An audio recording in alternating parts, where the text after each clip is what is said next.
रामनगर नाम के गांव में दीनदयाल अपनी पत्नी सावित्री और बेटे अंकित के साथ रहा करता था। दीनदयाल के पास अपनी कोई खेती नहीं थी। दीनदयाल सब्जी बेचने का काम करता था। उस गांव में शहर से एक सेठ अक्सर आता और गांव वालों का अनाज खरीदता था और गांव वाले उस सेठ को ही अपना अनाज बेचते थे। एक दिन सेठ को उस गांव में ही शाम हो जाती है। वो सोचता है, क्या करूं? आज तो बहुत देर हो गई है। आज तो समय का पता ही नहीं चला। अगर मैं अब निकलूंगा तो पता नहीं शहर कब पहुंचूंगा। मुझे लगता है आज रात मुझे इसी गांव में रुकना होगा। लेकिन मैं किसके घर पे रुकूं? वैसे तो ज़्यादातर गांव वाले मेरे जान पहचान के ही हैं। अक्सर मैं इन्हीं से तो अनाज खरीदता हूं। लेकिन अगर मैं उनमें से किसी के घर में रुका तो किसान के भाव बढ़ जाएंगे। ये किसी का एहसान लेने जैसा हो जाएगा और मुझे अगली बार कम पैसे में अनाज खरीदना पड़ेगा। नहीं, इन किसानों से जान पहचान बढ़ाना अच्छी बात नहीं। इसमें मेरा ही घाटा होगा। तभी वहां से दीनदयाल जा रहा होता है और सेठ जी को रास्ते में देख दीनदयाल बोलता है, अरे सेठ जी, आप तो शहर वाले सेठ जी हो ना? आप अभी तक गए नहीं? अब तो बहुत शाम हो गई है। कुछ ही देर में रात हो जाएगी। आपको निकल जाना चाहिए था। वैसे आप यहाँ कर क्या रहे हैं? कुछ परेशानी है क्या?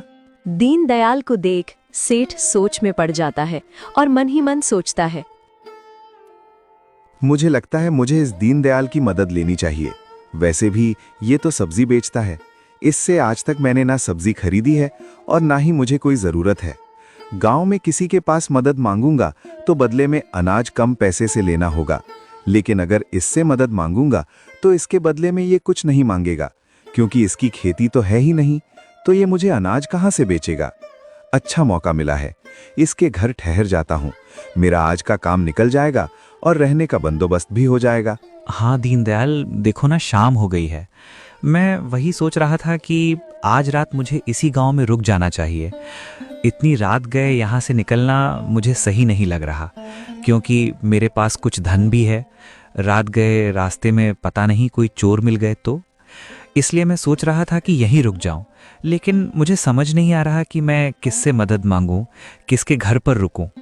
पता नहीं कोई इस बात के लिए राजी होगा भी या नहीं, और मुझे किसी को तकलीफ देना अच्छा भी नहीं लगता।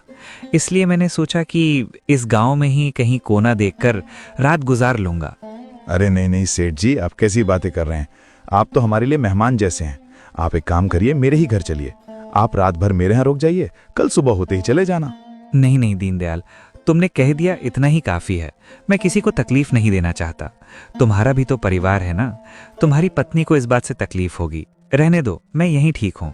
अरे नहीं सेठ जी, हमें कोई तकलीफ नहीं है और ना ही मेरी पत्नी को तकलीफ होगी। आप उसकी फिक्र मत करिए। आप चलिए मेरे साथ। और वैसे भी हमारा घर 2 कमरे का है। आप एक कमरे में रह जाना, मैं और मेरा परिवार एक कमरे में सो जाएगा। कोई दिक्कत नहीं है। आप चलिए मेरे साथ। अच्छा ठीक है, अब तुम इतना कह रहे हो तो मैं चलने के लिए तैयार हूँ। वैसे दीनदयाल, तुम्हारा बहुत बहुत शुक्रिया। तुम्हारा तो मुझसे कोई लेन देन भी नहीं है, फिर भी तुमने मेरी इतनी मदद की। सचमुच तुम बड़े ही नेक दिल हो। सेठ धनीराम को लेकर दीनदयाल अपने घर जाता है।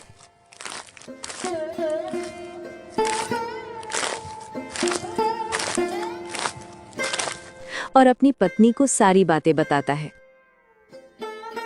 जी ठीक है, कोई बात नहीं। आज की रात की ही बात है ना। वैसे भी रात में बाहर रुकना भी सही नहीं है। आपने ठीक किया। वैसे मैं खाना बनाने जा ही रही थी। उनके लिए भी बना देती हूँ। वो अभी तो भूखे ही होंगे ना। हाँ सावित्री, उनके लिए भी खाना बना दो। सावित्री खाना बनाने लगती है। फिर सभी लोग बैठकर खाना खाते हैं। खाना खाने के बाद सेठ धनलाम एक कमरे में बड़े आराम से सो जाता है।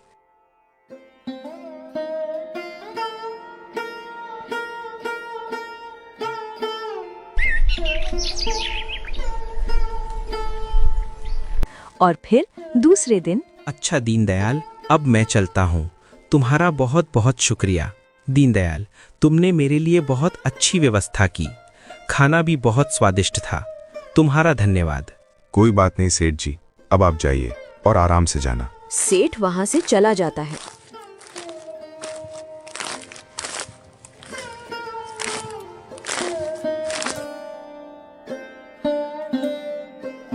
और फिर ऐसे ही कई दिन गुजर जाते हैं। सेठ फिर से गांव में अनाज खरीदने के लिए आता है।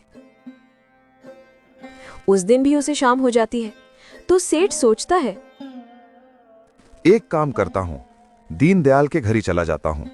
मुफ्त का खाना भी मिल जाता है और रात भर रहने का भी इंतजाम हो जाता है। कल सुबह चला जाऊंगा और वैसे भी दीनदयाल मुझे मना नहीं करेगा।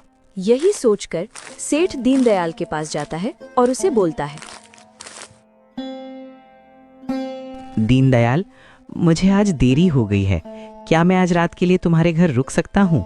हाँ हाँ सेठ जी, क्यों नहीं, आप रुक सकते हैं। आइए ना, आप भीतर आइए, बाहर क्यों खड़े हैं? उस दिन भी सावित्री सेठ के लिए खाना बनाती है और सेठ खाना खाकर बड़े ही आराम से सो जाता है। और दूसरे दिन निकल जाता है।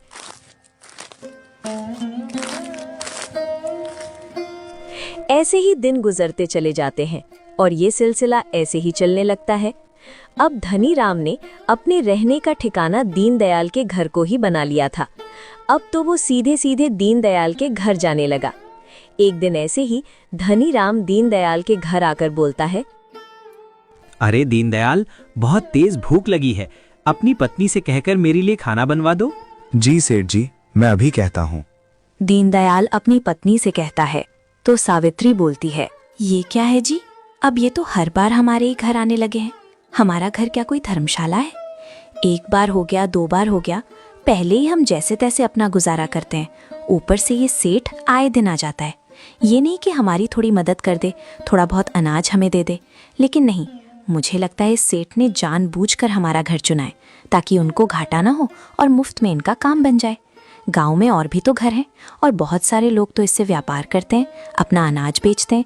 ये उन लोगों के घर जाकर क्यों नहीं रुकते? बार बार ये हमारे घर क्यों आ जाते हैं, जबकि हमारा तो उनसे कोई लेन देन भी नहीं है। सावित्री, जरा धीरे बोलो, वो सुन लेंगे तो अच्छा नहीं लगेगा। जाने दो ना, उन्हें ज़रूरत है। बेचारे व्यापार करने हमारे गांव में आते हैं। उनका तो शहर में बहुत बड़ा घर है, लेकिन फिर भी वो हमारे घर पर ठहरते हैं। उनकी मजबूरी है सावित्री, नहीं तो हमारे घर पर क्यों ठहरते? तुम उनके बारे में ऐसा मत सोचो। जब मैंने उन्हें पहली बार घर आने के लिए कहा था तो वो मना कर रहे थे। वो खुद नहीं आना चाहते थे। वो तो मैं ही था जो ज़बरदस्ती उन्हें हमारे घर ले आया। वो तो बाहर ही रुक रहे थे। अब तुम ही बोलो सावित्री, अच्छा लगता है क्या? आप भी ना, बाहर रुक रहे थे तो रुकने देते। वो कौन सा आपके रिश्ते में है जो बार बार उन्हें घर पर लेकर आते हो? और अब तो वो पूछना भी जरूरी नहीं समझते, सीधे सीधे आ जाते हैं जैसा कि उनका ही घर है। ये तो कोई बात नहीं हुई। छोड़ो ना सावित्री, वो कौन सा रोज रोज हमारे घर आते हैं? कभी कभी देर हो जाती है तो आ जाते हैं। आप भी क्या बोले जा रहे हो? कितने दिन हो गए, वो हमारे घर न जाने कितनी बार आ चुके हैं। अब ये तो हमेशा का ही हो गया है। आपसे कुछ भी बोलने का कोई फायदा नहीं। आप तो अपनी ही चलाएंगे ना। चाहिए आप बाहर जाकर उनके पास बैठिए। सावित्री खाना बनाने लगती है।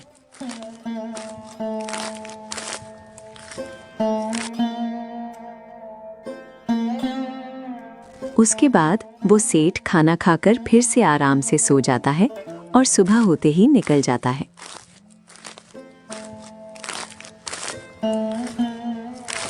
एक दिन सावित्री अपने पति से कहती है, सुनिए जी, हमें हमारे भविष्य के बारे में सोचना चाहिए, अंकित के बारे में सोचना चाहिए। सब्जी बेचकर हमें कितना कम मुनाफा होता है। गांव में तो लोग सब्जियां खरीदते ही नहीं हैं, बिल्कुल ना के बराबर सब्जियां खरीदते हैं। इतने पैसे से हमारा गुजारा भी नहीं हो पाता। आपको नहीं लगता आपको कुछ और सोचना चाहिए? तुम सही कह रही हो सावित्री, लेकिन मैं और कौन सा काम करूं? हमारे पास जमीन भी तो नहीं है। अगर होती तो मैं खेती ही कर लेता। माना कि हमारे पास जमीन नहीं है, लेकिन दिमाग तो है ना। आप गांव में सब्जियां बेचते हैं, इससे अच्छा आप शहर जाकर सब्जियां बेचिए, क्योंकि आप उस जगह सब्जियां बेच रहे हैं जहां लोगों को जरूरत भी नहीं है। गांव के लोग तो सब्जियां बहुत कम खरीदते हैं, लेकिन शहर में लोगों को अक्सर सब्जी की ज़रूरत होती है। शहर के लोग रोज़ सब्जियां खरीदते हैं। तो मुझे लगता है अगर आप शहर जाकर सब्जियां बेचेंगे तो हमारा मुनाफा ज़्यादा होगा, और शहर में दाम भी बहुत अच्छा मिलता है, और आप उन्हें ताज़ा सब्जियां देंगे तो देख लेना हमारी सब्जी का व्यापार बहुत अच्छे से चलने लगेगा। अगर हमें ज़्यादा मुनाफा चाहिए तो यही करना होगा। हाँ सावित्री, तुम बिल्कुल सही कह रही हो। मैं शहर जाकर सब्जियां बेचता हूँ। लेकिन सावित्री, शहर तो बहुत दूर है। अगर मैं सब्जियां बेचने शहर जाऊंगा तो मुझे कभी कभी आते आते तो बहुत वक्त हो जाएगा, और इतनी रात में घर नहीं आ सकता। और शहर में तो कोई जान पहचान वाला भी नहीं है, मैं कहाँ रुकूंगा? जान पहचान वाला है ना, वो सेठ जी जो हमारे घर पर अक्सर आना जाना करते हैं, उनका घर तो वही है। आप एक काम कीजिए, आप सब्जियां बेचकर उन सेठ जी के घर रुक जाया करिए। और मैं ये भी देखना चाहती हूँ कि वो सेठ जी आपको अपने घर पर रुकने देते भी हैं या नहीं। हाँ सावित्री, तुमने सही कहा, वो सेठ जी तो शहर में ही रहते हैं, वो मुझे अपने घर पर जरूर रुकने देंगे। वैसे भी वो इतने दिनों से हमारे घर पर आ रहे हैं, तो वो मुझे क्यों मना करेंगे? आप बहुत भोले हो, आप लोगों को नहीं जानते। आप देख लेना, मुझे नहीं लगता कि वो आपको अपने घर पर रुकने देंगे। देख लेना, जरूर कोई ना कोई बहाना बनाकर आपको भगा देंगे। मैं लोगों को अच्छी तरह से जानती हूँ, लोग बहुत एहसान फरामोश होते हैं। जब उनको ज़रूरत थी तब वो मीठी मीठी बातें करके हमारे घर तो आ गए, लेकिन जब आपको ज़रूरत पड़ेगी तो वो आपके काम नहीं आएंगे। नहीं सावित्री, तुम गलत सोच रही हो। सेठ जी बहुत अच्छे हैं, उनके मन में ऐसा कुछ नहीं है। तुम देख लेना, अब जब मुझे ज़रूरत पड़ी है तो वो भी मेरी सहायता ज़रूर करेंगे। शहर जाकर मैं उन्हीं के घर रुकूंगा और मुझे पूरा यकीन है कि सेठ जी मुझे उनके घर पर रुकने के लिए ज़रूर कहेंगे, और तो और मेरी खातिरदारी भी करेंगे, क्योंकि हमने भी उनकी खातिरदारी में कोई कमी नहीं रखी थी। देख लेते हैं कि आप सही निकलते हो या मैं। फिर दूसरे दिन दीनदयाल सब्जी लेकर शहर के लिए निकल पड़ता है और वहां सब्जियां बेचने लगता है। ताज़ा सब्जी होने के कारण उसकी बिक्री बहुत अच्छे से हो जाती है। उसकी सारी सब्जियां बिक जाती है। दीनदयाल ये देख बहुत खुश हो जाता है और सोचता है, सावित्री ने सही कहा था। अच्छा हो गया जो मैं शहर में सब्जियां बेचने आ गया। गांव में तो कोई सब्जियां खरीदता ही नहीं है, लेकिन सचमुच शहर के लोग तो बहुत सब्जियां खरीदते हैं। अब मैं ऐसे ही शहर आकर सब्जियां बेचूंगा, बहुत अच्छा मुनाफा होने लगेगा। लेकिन अब तो शाम होने को आई है, मुझे सेठ जी के घर जाना होगा। कल सुबह होते ही मैं निकल जाऊंगा। दीनदयाल सेठ धनीराम के घर जाता है तो बाहर गेट पर खड़ा आदमी उसे रोकता है और बोलता है, कौन हो तुम? किससे मिलना है? मैं दीनदयाल हूँ, रामनगर से आया हूँ। मुझे सेठ जी से मिलना है। अच्छा, तुम बाहर ही रुको, मैं सेठ जी से पूछ कर आता हूँ। वो आदमी जाकर सेठ से बोलता है, सेठ जी, बाहर कोई आदमी आया है, बोल रहा था उसका नाम दीनदयाल है, उसे आपसे मिलना है। क्या उसे अंदर भेज दूं? अरे नहीं नहीं, मैं उसे अच्छी तरह से जानता हूँ, उसे अंदर भेजने की कोई जरूरत नहीं। तुम उसे जाकर कह दो मैं घर पर नहीं हूँ और मेरी पत्नी घर पर अकेली है, तो अंदर आने की कोई जरूरत नहीं है। उसे बाहर से ही भगा दो। वो आदमी जाकर दीनदयाल से कहता है, सुनो भाई, सेठ जी तुमसे नहीं मिलना चाहते, तुम्हें यहां से जाने के लिए कहा है। ऐसा नहीं हो सकता। एक काम करो, तुम उन्हें मेरा नाम बताओ और कहो ना कि मैं रामनगर से आया हूं। वो मुझे अच्छी तरह से जानते हैं, वो अक्सर हमारे गांव आते हैं और मेरे घर पर ही ठहरते हैं। उनसे कहना कि मुझे उनकी जरूरत है, मैं आज रात उनके यहाँ रुकना चाहता हूँ। ठीक है, मैं एक बार फिर से बात करके आता हूँ। वो आदमी फिर से सेठ जी के पास जाकर बोलता है, सेठ जी, कोई रामनगर का दीनदयाल यहाँ रुकने के लिए पूछ रहा है, क्या करूं? बेवकूफ कहीं के, तुम्हें एक बार में समझ नहीं आता क्या? मैंने तुम्हें कहा ना, उससे कह दो कि मैं घर पर नहीं हूँ। उसे बता दो, यहाँ पर मैं ऐसे भूखे नंगे को अपने घर पर नहीं रख सकता। वो एक साधारण सा सब्जी बेचने वाला गरीब और भिखारी है, उसकी औकात नहीं है मेरे घर में पांव रखने की। और क्या मेरा घर कोई धर्मशाला नहीं है जो मुंह उठाकर चला आया? उसे बाहर से ही भगा दो। उस आदमी को ये सुन बहुत बुरा लगता है और वो दीनदयाल से जाकर कहता है,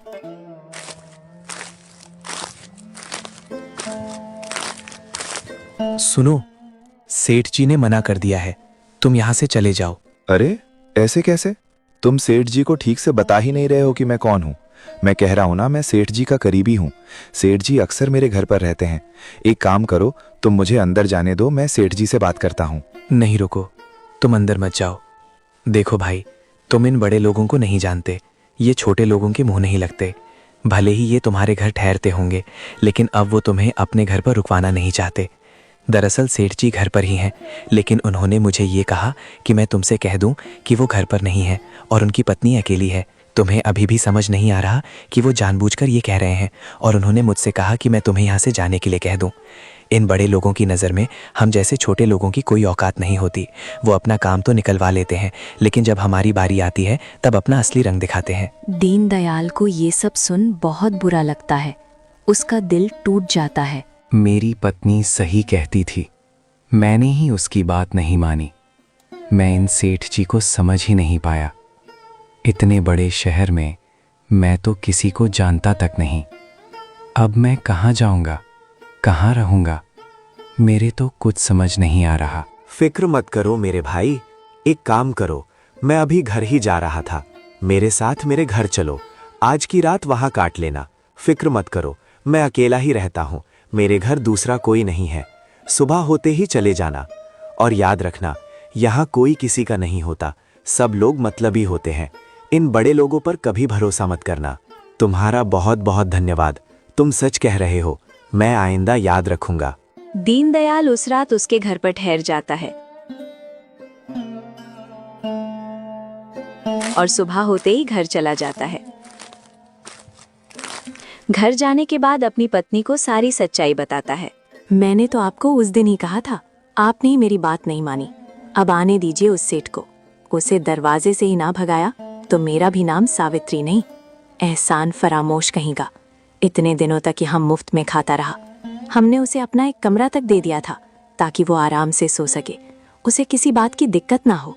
और उसका शहर में इतना बड़ा घर होने के बावजूद उसके पास आपके लिए थोड़ी सी जगह तक नहीं थी। उसे जरा भी शर्म नहीं आई। जब आपको उसकी जरूरत पड़ी तो उसने झूठ बोलकर आपको वहां से भगा दिया। जाने दो सावित्री, उसे ऊपर वाला देखेगा।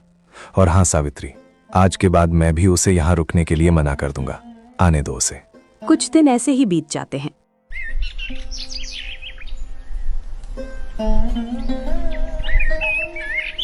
फिर एक दिन धनीराम उस गांव में आता है और उस दिन भी उसे शाम हो जाती है।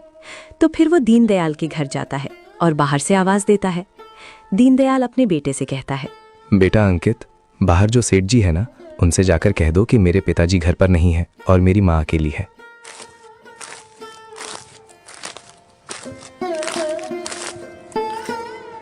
दीनदयाल का बेटा बाहर जाकर धनीराम को यही बोलता है। अच्छा, तो दीनदयाल घर पर नहीं है, कोई बात नहीं। एक काम करो, तुम तुम्हारी माँ से जाकर कह दो कि हमारे लिए खाना बना दे, और हाँ, हमारे सोने का इंतजाम भी कर दे। अंकित जाकर अपने पिता से कहता है, नीच कहीं का, इसे शर्म है भी या नहीं? उसे जाकर कह दो कि मेरी माँ ने मना किया है, निकलो यहाँ से। अंकित धनीराम को जाकर यही कहता है। धनीराम को ये सुन बहुत गुस्सा आता है। वो गुस्से से पांव पटकते हुए वहां से चला जाता है। ऐसे ही कुछ दिन बीत जाते हैं। एक दिन दीनदयाल, उसकी पत्नी और उसका बेटे नाव में सवार होकर दूसरे गांव जा रहे होते हैं। तभी उनकी नाव पानी में डूब जाती है। दीनदयाल और सावित्री पानी के प्रवाह की चपेट में आ जाते हैं। वो तैरना नहीं जानते, इसलिए पानी में डूबने की वजह से उनकी मृत्यु हो जाती है और गांव के लोग दीनदयाल के बेटे को बचा लेते हैं। लेकिन दीनदयाल और सावित्री को बचा नहीं पाते। गांव वाले मिलकर दीनदयाल और सावित्री का अंतिम संस्कार करते हैं। अंकित बिल्कुल अकेला पड़ चुका था। गांव के लोग आकर अंकित को खाना देते थे। वो अपने घर में अकेला बैठा रहता। एक दिन उस गांव में फिर से धनीराम आता है। उसे सावित्री और दीनदयाल के बारे में पता चलता है तो धनीराम सोचता है, अरे वाह, ये तो बहुत अच्छा हुआ दोनों मर गए। उसी दिन मुझे घर में रहने के लिए मना किया था ना, उसे तो यही सजा मिलनी थी, और ऊपर वाले ने मेरा रास्ता साफ कर दिया। दीनदयाल के घर पर मेरी कब से नजर थी। अगर वो घर मेरा हो जाए तो मैं यहाँ रहकर अच्छे से व्यापार कर सकता हूँ। मुझे जब जरूरत पड़ी मैं दीनदयाल के घर पर रुक सकता हूँ। मुझे उसके घर पर कब्जा करना होगा। उसके लिए मुझे उसके बेटे से मेल जोल बढ़ाना होगा। एक बार उसका बेटा मेरी बातों में आ गया तो मैं उसके घर पर कब्जा कर सकता हूँ। यही सोचकर धनीराम दीनदयाल के घर जाता है और अंकित से बड़े ही प्यार से बात करता है और आसपास के लोगों से कहता है, मुझे इस बच्चे को देखकर बहुत रोना आ रहा है। भगवान भी कितना कठोर दिल है। इस छोटे से बच्चे पर जरा भी दया नहीं आई। इतनी छोटी उम्र में बेचारा अनाथ हो गया। दीनदयाल मेरा बहुत अच्छा दोस्त था। हमारी दोस्ती के नाते मैं इस बच्चे को मेरे साथ ले जाना चाहता हूँ। इसे खूब पढ़ा लिखा कर बड़ा आदमी बनाना चाहता हूँ। बेटा, क्या तुम मेरे साथ चलोगे? मेरा बहुत बड़ा घर है और बेटा मेरी कोई संतान नहीं है। मैं तुम्हें अपने बेटे के रूप में स्वीकार करता हूँ। तुम मेरे साथ चलो, मैं तुम्हें राजा की तरह रखूंगा बेटा। गांव वाले और अंकित उसकी मीठी मीठी बातों में आ जाते हैं और अंकित खुशी खुशी उसके साथ उसके घर चला जाता है। शहर आने के बाद धनीराम की पत्नी माया धनीराम से कहती है, ये किस भिखारी को उठाकर ले आए हो? इसकी हालत देखी है? कौन है ये लड़का? अरे माया, ये लड़का दीनदयाल का लड़का है। दीनदयाल और उसकी पत्नी अब इस दुनिया में नहीं रहे और उस गांव में दीनदयाल का एक घर है जिस घर पर मेरी कब से नज़र है। मैं उस गांव में जब भी व्यापार करने जाता हूं, मेरे ठहरने के लिए वो घर मुझे चाहिए। और तो और मैं उस ज़मीन पर भी व्यापार कर सकता हूं। वहां पर मैं अपने गोदाम बनवा सकता हूं और उसके लिए मुझे इस अंकित को वहां से निकालना था, इसलिए मैं उसे अपने पास लेकर आया। और तुम चिंता क्यों करती हो? मैं तुम्हारे लिए मुफ्त का नौकर लेकर आया हूँ। ये जीवन भर हमारी गुलामी करेगा और वो भी मुफ्त में। तुम्हें जो काम इससे करवाना है तुम करवा सकती हो और इसे हमें कभी तनख्वाह देनी भी नहीं पड़ेगी। ये हमारे लिए मुफ्त का नौकर है, ऐसा ही समझो। क्या बात कर रहे हो? मुझे ये लड़का मेरे घर में नहीं चाहिए। हमारी एक लड़की है, वो इसके साथ रहेगी तो वो भी इसके जैसे बन जाएगी। मैं अपनी बेटी के ऊपर इसकी परछाई भी नहीं पड़ने दूंगी। ये देहाती और गवार है, हमारी बच्ची भी इसके साथ रहकर ऐसी ही हो जाएगी। इसकी और हमारे बच्चे की कोई बराबरी नहीं है। मैं इसे घर में नहीं रहने दूंगी। माया, लेकिन मैं क्या करूं? ये बच्चा वहीं रह रहा था। मैं गांव वालों से झूठ बोलकर इसे यहाँ लेकर आया हूँ। अगर मैं इसे यहाँ नहीं रखा तो वो घर मेरा कभी नहीं हो पाएगा और मुझे किसी भी हालत में वो घर और वो ज़मीन चाहिए। तुम सोच नहीं सकती माया, इससे हमारा बहुत फायदा हो सकता है। हमारा व्यापार और बढ़ सकता है। अगर आपको वो घर ही चाहिए तो इस बच्चे को यहाँ रखने की क्या जरूरत है? इसे कहीं बाहर छोड़ाओ। माया, ये बात मेरे दिमाग में आई थी, लेकिन ये बच्चा गांव का बच्चा है, देहाती है, बेवकूफ़ नहीं है, ये बहुत होशियार है। अगर मैं इसे कहीं छोड़कर आ गया तो ये कैसे ना कैसे अपने घर तक पहुंच ही जाएगा और गांव वालों को मेरी सच्चाई भी बता देगा। मैं इसे कहीं भी छोड़ नहीं सकता। अगर ऐसी बात है तो आप एक काम कीजिए, इस बच्चे के हाथ पैर बांधकर इसे जंगल में फेंक आइए। वो अपने हाथ पैर खोलकर तो वहां से भाग नहीं सकता ना। और तो और जंगल में जंगली जानवर बहुत होते हैं, वो इसे जिंदा नहीं छोड़ेंगे, इसका काम तमाम कर देंगे। हाँ माया, तुम सही कह रही हो, मैं ऐसा ही करता हूँ। धनीराम अंकित के पास जाकर उसे कहता है, बेटा अंकित, तुम्हें ना ननिहाल में तुम्हारी नानी बुला रही है, चलो मैं तुम्हें छोड़कर आता हूँ। अंकित अपनी नानी का नाम सुनकर बहुत खुश हो जाता है और खुशी खुशी सेठ जी के साथ जाने के लिए तैयार हो जाता है। सेठ जी उसे जंगल ले जाकर रस्सी से बांध देते हैं और उसे वहां छोड़कर वहां से निकल आते हैं। अंकित जोर जोर से रोने लगता है। तभी वहां पर शहर का सबसे बड़ा रईस आदमी बिहारी लाल वहां से गुजर रहा होता है।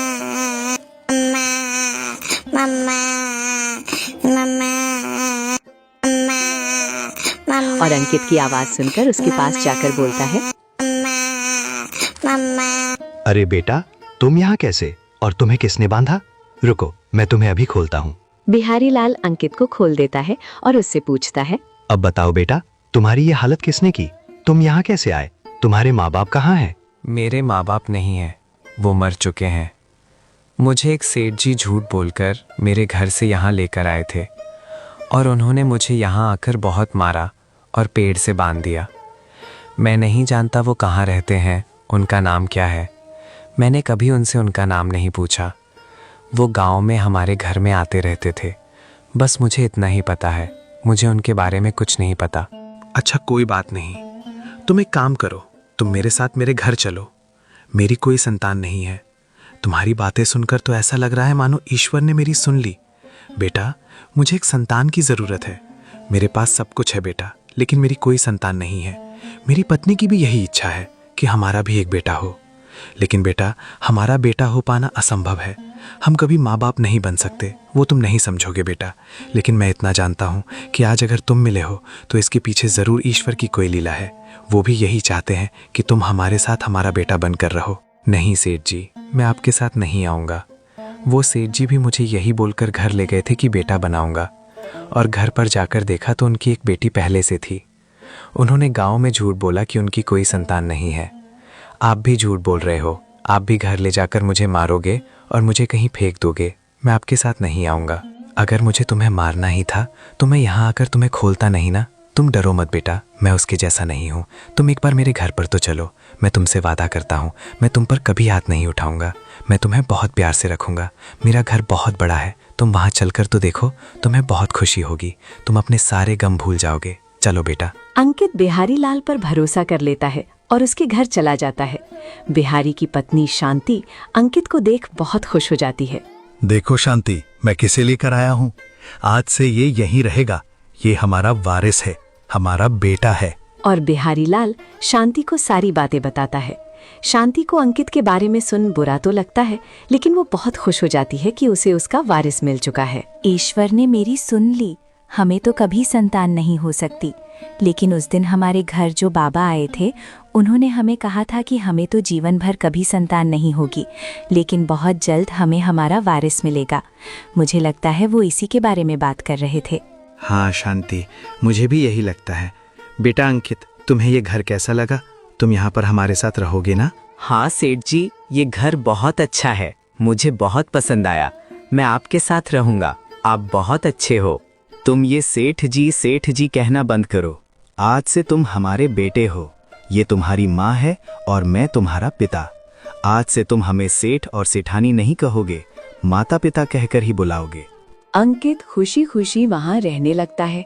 सालों बीत जाते हैं और समय के साथ अंकित अब बड़ा हो चुका है। अंकित सालों बाद अपने गांव जाता है और देखता है कि उसके घर की जगह एक बहुत बड़ा गोदाम है जिसमें अनाज भरा पड़ा है। अंकित गांव के लोगों से पूछता है तो उसे पता चलता है कि वो किसी धनीराम व्यापारी की जगह है। अंकित को पूरी बात याद आ जाती है और वो समझ जाता है कि धनीराम ही वो आदमी था जिसने उसे पेड़ से बांधा था। अंकित घर जाकर बिहारी लाल को ये सारी बातें बताता है। अच्छा, तो ये बात है। मैं उस धनीराम को अच्छी तरह से जानता हूँ। बहुत ही घटिया आदमी है और एक नंबर का लालची आदमी है। तुम फिक्र मत करो, तुम उसे ऐसा सबक सिखाना कि वो जिंदगी भर याद रखे। उसे अपने व्यापार का बहुत घमंड है ना, तुम उसका घमंड चकनाचूर करोगे और उसका अहंकार तोड़ने का एक ही उपाय है।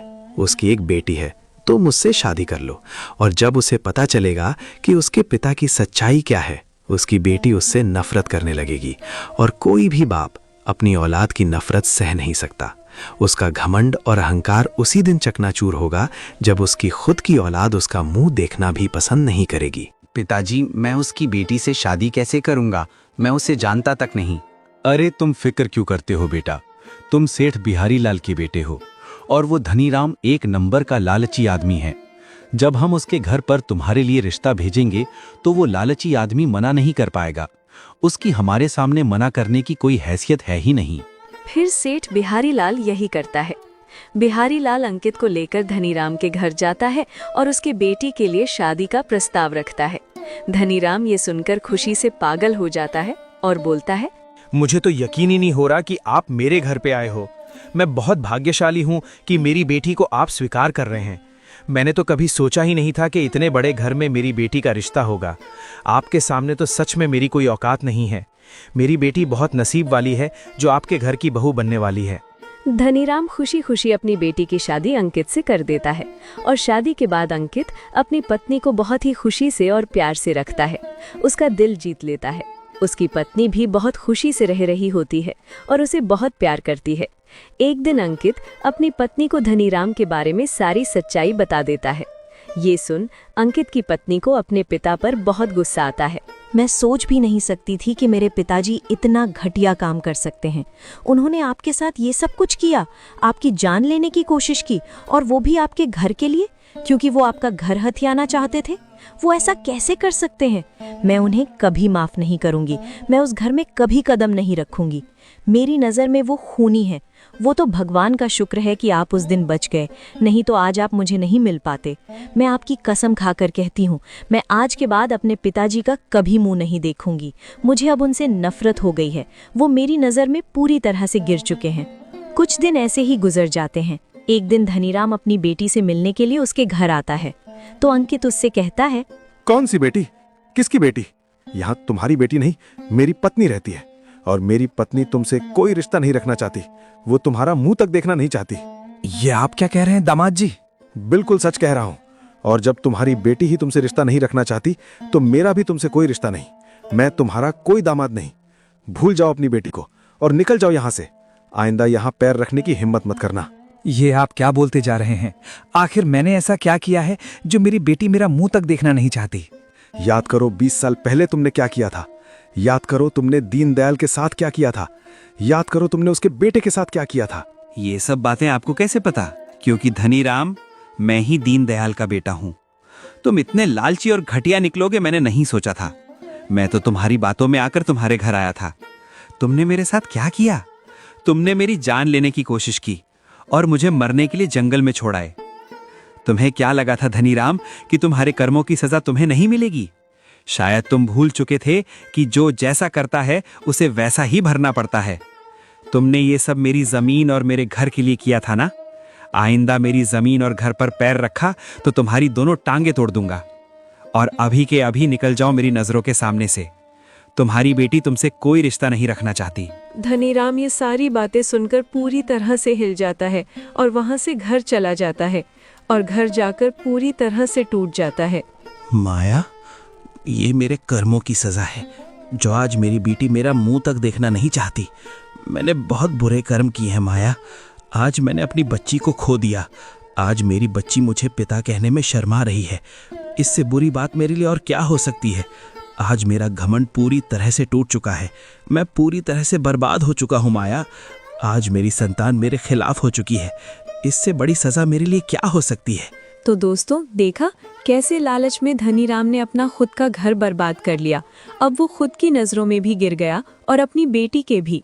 हमें इस कहानी से यही सीखना है कि हमें लालच नहीं करना चाहिए और ना ही किसी को सताना चाहिए।